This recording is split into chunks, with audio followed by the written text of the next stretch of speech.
The Book of Esther. Chapter 1.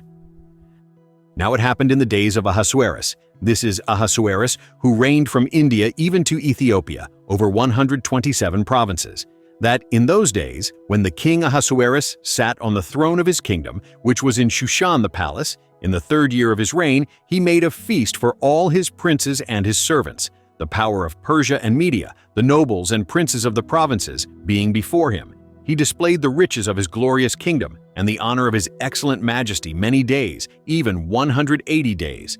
When these days were fulfilled, the king made a 7-day feast for all the people who were present in Shushan the palace, both great and small, in the court of the garden of the king's palace. There were hangings of white, green, and blue material, fastened with cords of fine linen and purple to silver rings and marble pillars. The couches were of gold and silver, on a pavement of red, white, yellow, and black marble. They gave them drinks in golden vessels of various kinds, including royal wine in abundance, according to the bounty of the king. In accordance with the law, the drinking was not compulsory, for so the king had instructed all the officials of his house that they should do according to every man's pleasure. Also, Vashti the queen made a feast for the women in the royal house which belonged to King Ahasuerus. On the 7th day, when the heart of the king was merry with wine, he commanded Mehuman, Biztha, Harbona, Bigtha, and Abagtha, Zethar, and Carcass, the 7 eunuchs who served in the presence of Ahasuerus the king, to bring Vashti the queen before the king with the royal crown, to show the people and the princes her beauty, for she was beautiful. But the queen Vashti refused to come at the king's commandment by the eunuchs. Therefore, the king was very angry, and his anger burned in him. Then the king said to the wise men, who knew the times, for it was the king's custom to consult those who knew law and judgment, and the next to him were Karshena, Shethar, Admatha, Tarshish, Maris, Marsena, and Memucan, the 7 princes of Persia and Media, who saw the king's face, and sat first in the kingdom. What shall we do to the queen Vashti according to law, because she has not done the bidding of the king Ahasuerus by the eunuchs? Memucan answered before the king and the princes, Vashti the queen has not done wrong to just the king, but also to all the princes, and to all the people who are in all the provinces of the king Ahasuerus. For this deed of the queen will become known to all women, causing them to show contempt for their husbands, when it is reported, King Ahasuerus commanded Vashti the queen to be brought in before him, but she didn't come. Today, the princesses of Persia and Media who have heard of the queen's deed will tell all the king's princes. This will cause much contempt and wrath. If it please the king, now let a royal commandment go from him, and let it be written among the laws of the Persians and the Medes, so that it cannot be altered, that Vashti may never again come before King Ahasuerus. And let the king give her royal estate to another who is better than she. When the king's decree which he shall make is published throughout all his kingdom, for it is great, all the wives will give their husbands honor, both great and small. This advice pleased the king and the princes, and the king did according to the word of Memucan.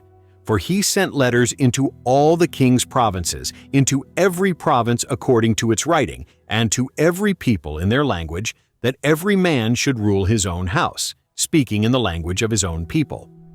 Chapter 2. After these things, when the wrath of King Ahasuerus was pacified, he remembered Vashti, and what she had done, and what was decreed against her. Then the king's servants who served him said, Let beautiful young virgins be sought for the king. Let the king appoint officers in all the provinces of his kingdom, that they may gather together all the beautiful young virgins to the citadel of Susa, to the women's house, to the custody of Haggai the king's eunuch, keeper of the women. Let cosmetics be given them, and let the maiden who pleases the king be queen instead of Vashti. The thing pleased the king, and he did so. There was a certain Jew in the citadel of Susa, whose name was Mordecai, the son of Jair, the son of Shimei, the son of Kish, a Benjamite, who had been carried away from Jerusalem with the captives who had been carried away with Jeconiah king of Judah, whom Nebuchadnezzar the king of Babylon had carried away. He brought up Hadassah, that is, Esther, his uncle's daughter, for she had neither father nor mother. The maiden was fair and beautiful, and when her father and mother were dead, Mordecai took her for his own daughter. So it happened, when the king's commandment and his decree was heard, and when many maidens were gathered together to the citadel of Susa, to the custody of Haggai, that Esther was taken into the king's house, to the custody of Haggai, keeper of the women. The maiden pleased him, and she obtained kindness from him. He quickly gave her cosmetics and her portions of food, and the 7 choice maidens who were to be given her out of the king's house. He moved her and her maidens to the best place in the women's house. Esther had not made known her people nor her relatives, because Mordecai had instructed her that she should not make it known. Mordecai walked every day in front of the court of the women's house to find out how Esther did and what would become of her. Each young woman's turn came to go in to King Ahasuerus after her purification for 12 months. For so were the days of their purification accomplished, 6 months with oil of myrrh, and 6 months with sweet fragrances and with preparations for beautifying women. The young woman then came to the king like this. Whatever she desired was given her to go with her out of the women's house to the king's house. In the evening she went, and on the next day she returned into the second women's house, to the custody of Shashgaz, the king's eunuch, who kept the concubines. She came in to the king no more, unless the king delighted in her, and she was called by name.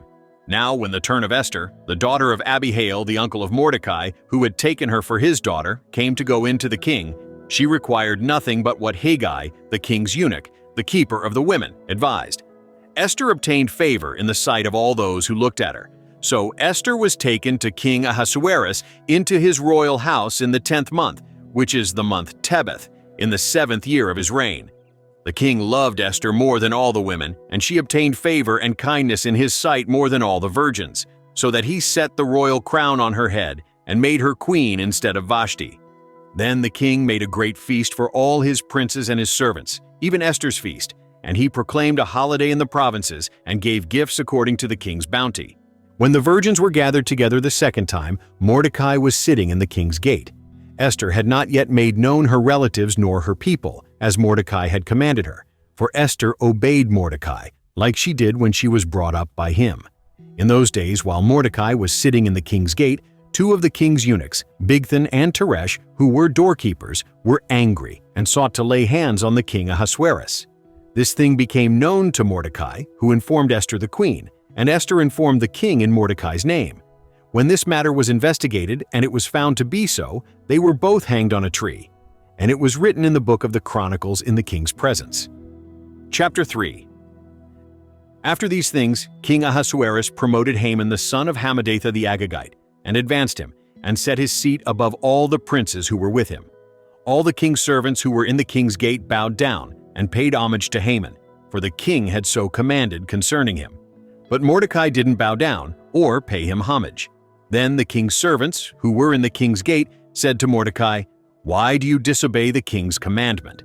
Now it came to pass, when they spoke daily to him, and he didn't listen to them, that they told Haman to see whether Mordecai's reason would stand, for he had told them that he was a Jew. When Haman saw that Mordecai didn't bow down, nor pay him homage, Haman was full of wrath. But he scorned the thought of laying hands on Mordecai alone, for they had made known to him Mordecai's people. Therefore Haman sought to destroy all the Jews who were throughout the whole kingdom of Ahasuerus, even the Mordecai's people. In the 1st month, which is the month Nisan, in the 12th year of King Ahasuerus, they cast pur, that is, the lot, before Haman from day to day, and from month to month, and chose the 12th month, which is the month Adar. Haman said to King Ahasuerus, "There is a certain people scattered abroad and dispersed among the peoples in all the provinces of your kingdom, and their laws are different than other peoples. They don't keep the king's laws. Therefore it is not for the king's profit to allow them to remain. If it pleases the king, let it be written that they be destroyed, and I will pay 10,000 talents of silver into the hands of those who are in charge of the king's business, to bring it into the king's treasuries." The king took his ring from his hand and gave it to Haman the son of Hammedatha the Agagite, the Jews' enemy. The king said to Haman, "The silver is given to you, the people also, to do with them as it seems good to you."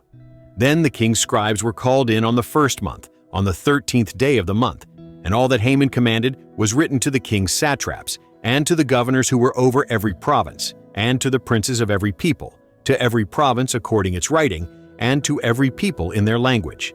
It was written in the name of King Ahasuerus, and it was sealed with the king's ring. Letters were sent by couriers into all the king's provinces, to destroy, to kill, and to cause to perish, all Jews, both young and old, little children and women, in one day, even on the 13th day of the 12th month, which is the month Adar, and to plunder their possessions. A copy of the letter that the decree should be given out in every province was published to all the peoples, that they should be ready against that day. The couriers went forth in haste by the king's commandment, and the decree was given out in the citadel of Susa. The king and Haman sat down to drink, but the city of Shushan was perplexed. Chapter 4. Now when Mordecai found out all that was done, Mordecai tore his clothes and put on sackcloth with ashes, and went out into the midst of the city and wailed loudly and bitterly. He came even before the king's gate, for no one is allowed inside the king's gate clothed with sackcloth. In every province, wherever the king's commandment and his decree came, there was great mourning among the Jews, and fasting, and weeping, and wailing, and many lay in sackcloth and ashes. Esther's maidens and her eunuchs came and told her this, and the queen was exceedingly grieved. She sent clothing to Mordecai to replace his sackcloth, but he didn't receive it. Then Esther called for Hathach, one of the king's eunuchs, whom he had appointed to attend her, and commanded him to go to Mordecai to find out what this was and why it was. So Hathach went out to Mordecai, to City Square, which was before the king's gate. Mordecai told him of all that had happened to him, and the exact sum of the money that Haman had promised to pay to the king's treasuries for the destruction of the Jews. He also gave him the copy of the writing of the decree that was given out in Shushan to destroy them, to show it to Esther, and to declare it to her, and to urge her to go in to the king, to make supplication to him, and to make request before him for her people. Hathach came and told Esther the words of Mordecai. Then Esther spoke to Hathach and gave him a message to Mordecai. All the king's servants and the people of the king's provinces know that whoever, whether man or woman, comes to the king into the inner court without being called, there is one law for him, that he be put to death, except those to whom the king might hold out the golden scepter, that he may live. I have not been called to come in to the king these 30 days. They told to Mordecai Esther's words. Then Mordecai asked them return answer to Esther. Don't think to yourself that you will escape in the king's house any more than all the Jews. For if you remain silent now, then relief and deliverance will come to the Jews from another place. But you and your father's house will perish. Who knows if you haven't come to the kingdom for such a time as this? Then Esther asked them to answer Mordecai, Go, gather together all the Jews who are present in Shushan, and fast for me, and neither eat nor drink 3 days, night or day. I and my maidens will also fast the same way. Then I will go into the king, which is against the law, and if I perish, I perish. So Mordecai went his way, and did according to all that Esther had commanded him. Chapter 5. Now it happened on the 3rd day that Esther put on her royal clothing and stood in the inner court of the king's house, next to the king's house. The king sat on his royal throne in the royal house, next to the entrance of the house. When the king saw Esther the queen standing in the court, she obtained favor in his sight, and the king held out to Esther the golden scepter that was in his hand. So Esther came near and touched the top of the scepter. Then the king asked her, What would you like, Queen Esther? What is your request? It shall be given you even to the half of the kingdom. Esther said, If it seems good to the king, let the king and Haman come today to the banquet that I have prepared for him.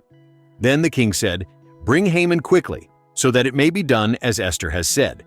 So the king and Haman came to the banquet that Esther had prepared. The king said to Esther at the banquet of wine, What is your petition? It shall be granted you. What is your request? Even to the half of the kingdom it shall be performed. Then Esther answered and said, My petition and my request is this. If I have found favor in the sight of the king, and if it please the king to grant my petition and to perform my request, let the king and Haman come to the banquet that I will prepare for them, and I will do tomorrow as the king has said. Then Haman went out that day joyful and glad of heart. But when Haman saw Mordecai in the king's gate, that he didn't stand up nor move for him, he was filled with wrath against Mordecai. Nevertheless, Haman restrained himself and went home. There he sent and called for his friends and Zeresh his wife. Haman recounted to them the glory of his riches, the multitude of his children, all the things in which the king had promoted him, and how he had advanced him above the princes and servants of the king. Haman also said, Yes, Esther the queen let no man come in with the king to the banquet that she had prepared but myself, and tomorrow I am also invited by her together with the king. Yet all this avails me nothing, so long as I see Mordecai the Jew sitting at the king's gate. Then Zeresh his wife and all his friends said to him, Let a gallows be made 50 cubits high, and in the morning speak to the king about hanging Mordecai on it. Then go in merrily with the king to the banquet." This pleased Haman, so he had the gallows made. Chapter 6. On that night, the king couldn't sleep. He commanded the book of records of the Chronicles to be brought, and they were read to the king. It was found written that Mordecai had told of Bigthana and Teresh, two of the king's eunuchs, who were doorkeepers, who had tried to lay hands on the king Ahasuerus. The king said, "What honor and dignity has been bestowed on Mordecai for this?" Then the king's servants who attended him said, "Nothing has been done for him." The king said, "Who is in the court?" Now Haman had come into the outer court of the king's house to speak to the king about hanging Mordecai on the gallows that he had prepared for him. The king's servants said to him, "Behold, Haman stands in the court." The king said, "Let him come in." So Haman came in. The king said to him, "What shall be done to the man whom the king delights to honor?" Now Haman said in his heart, "Who would the king delight to honor more than myself?" Haman said to the king, "For the man whom the king delights to honor, let royal clothing be brought which the king uses to wear, and the horse that the king rides on, and on the head of which a crown royal is set. Let the clothing and the horse be delivered to the hand of one of the king's most noble princes, that they may array the man whom the king delights to honor with them, and have him ride on horseback through the city square, and proclaim before him, 'Thus shall it be done to the man whom the king delights to honor.'" Then the king said to Haman, "Hurry and take the clothing and the horse, as you have said, and do this for Mordecai the Jew, who sits at the king's gate. Let nothing fail of all that you have spoken." Then Haman took the clothing and the horse, and arrayed Mordecai, and had him ride through the city square, and proclaimed before him, "Thus shall it be done to the man whom the king delights to honor." Mordecai came back to the king's gate, but Haman hurried to his house, mourning and having his head covered. Haman recounted to Zeresh his wife and all his friends everything that had happened to him. Then his wise men and Zeresh his wife said to him, "If Mordecai, before whom you have begun to fall, is of Jewish descent, you will not prevail against him, but you will surely fall before him." While they were yet talking with him, the king's eunuchs came and hurried to bring Haman to the banquet that Esther had prepared. Chapter 7. So the king and Haman came to banquet with Esther the queen. The king said again to Esther on the second day at the banquet of wine, "What is your petition, Queen Esther? It shall be granted you. What is your request? Even to the half of the kingdom it shall be performed." Then Esther the queen answered, "If I have found favor in your sight, O king, and if it please the king, let my life be given me at my petition, and my people at my request. For we are sold, I and my people, to be destroyed, to be slain, and to perish. But if we had been sold for bondservants and bondmaids, I would have held my peace, although the adversary could not have compensated for the king's loss." Then King Ahasuerus said to Esther the queen, "Who is he, and where is he who dared presume in his heart to do so?" Esther said, "An adversary and an enemy, even this wicked Haman." Then Haman was afraid before the king and the queen. The king arose in his wrath from the banquet of wine and went into the palace garden. Haman stood up to make request for his life to Esther the queen, for he saw that there was evil determined against him by the king. Then the king returned out of the palace garden into the place of the banquet of wine, and Haman had fallen on the couch where Esther was. Then the king said, "Will he even assault the queen in front of me in the house?" As the word went out of the king's mouth, they covered Haman's face. Then Harbona, one of the eunuchs who were with the king, said, "Behold, the gallows 50 cubits high, which Haman has made for Mordecai, who spoke good for the king, is standing at Haman's house." The king said, "Hang him on it." So they hanged Haman on the gallows that he had prepared for Mordecai. Then was the king's wrath pacified. Chapter 8. On that day, King Ahasuerus gave the house of Haman, the Jews' enemy, to Esther the queen. Mordecai came before the king, for Esther had told what he was to her. The king took off his ring, which he had taken from Haman, and gave it to Mordecai. Esther set Mordecai over the house of Haman. Esther spoke yet again before the king, and fell down at his feet, and begged him with tears to put away the mischief of Haman the Agagite, and his device that he had devised against the Jews. Then the king held out to Esther the golden scepter. So Esther arose and stood before the king. She said, "If it pleases the king, and if I have found favor in his sight, and the things seem right to the king, and I am pleasing in his eyes, let it be, written to reverse the letters devised by Haman, the son of Hammedatha the Agagite, which he wrote to destroy the Jews who are in all the king's provinces. For how can I endure to see the evil that would come to my people? How can I endure to see the destruction of my relatives?" Then King Ahasuerus said to Esther the queen and to Mordecai the Jew, "See, I have given Esther the house of Haman, and him they have hanged on the gallows, because he laid his hand on the Jews. Write also to the Jews as it pleases you in the king's name, and seal it with the king's ring. For the writing which is written in the king's name and sealed with the king's ring may not be reversed by any man." Then the king's scribes were called at that time, in the 3rd month Sivan, on the 23rd day of the month. And it was written according to all that Mordecai commanded to the Jews, and to the satraps, and the governors and princes of the provinces which are from India to Ethiopia, 127 provinces, to every province according to its writing, and to every people in their language, and to the Jews in their writing, and in their language. He wrote in the name of King Ahasuerus, and sealed it with the king's ring, and sent letters by courier on horseback, riding on royal horses that were bred from swift steeds.